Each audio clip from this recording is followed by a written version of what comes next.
Joining me now with reaction to today's announcement from the Premier is Larry Hubich with the Saskatchewan Federation of Labour. Larry, let's start with the announcement from the Premier that the MLAs will be taking a 3.5% pay cut. What's your response to that? Well, I guess it's one thing for the Premier and MLAs to take a pay cut for something that they've actually created, a situation of overspending. I think that it's pretty unfair for them to expect that all public sector workers should do the same. What do you think happens when you go into bargaining with all of these different unions and know that there's already this targeted overall compensation that they would like to see reduced by 3.5%? How does that change the bargaining process? Well, it does interfere with the free democratic bargaining that workers are entitled to expect when they go to the bargaining table through their union. So it obviously puts a difficult situation even more difficult when government has mandated that the employers must try to extract 3.5% cut. And once again, it's really unfair to the workers who didn't create the mess in the first place.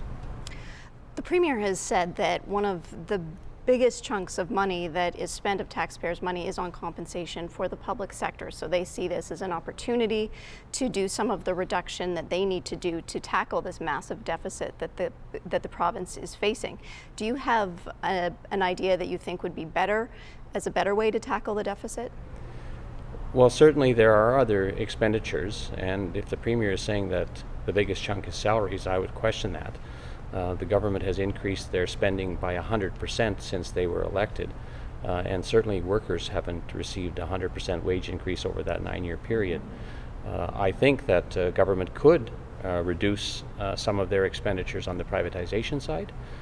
They could renegotiate the agreement that they've signed to build a $2 billion highway around the city of Regina. I don't know that they're engaging in that, or attempting to extract concessions from the private sector contracts that they've negotiated to build, P3 schools and hospitals and roads around the city of Regina.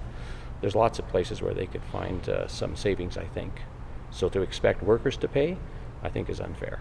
What do you think the response will be from unions? Do you think there'll be much engagement in trying to make this target happen of a 3.5% overall compensation reduction? Well, I'm pretty sure that the government has already issued a letter to the management telling them that they want them to attempt to get that from the workers through a series of negotiations if the bargaining is open.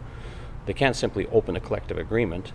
And even if the union was interested in negotiating that with the employer, to save money, if that was a possibility, or if they assumed some responsibility, they can't actually agree to something like that without taking it to the members. So it'll be the members of the union, the workers, who will decide whether or not this is fair. I don't think that it is, because it's attempting to blame someone for a problem they never created. Thanks for your time today, Larry. Thank you.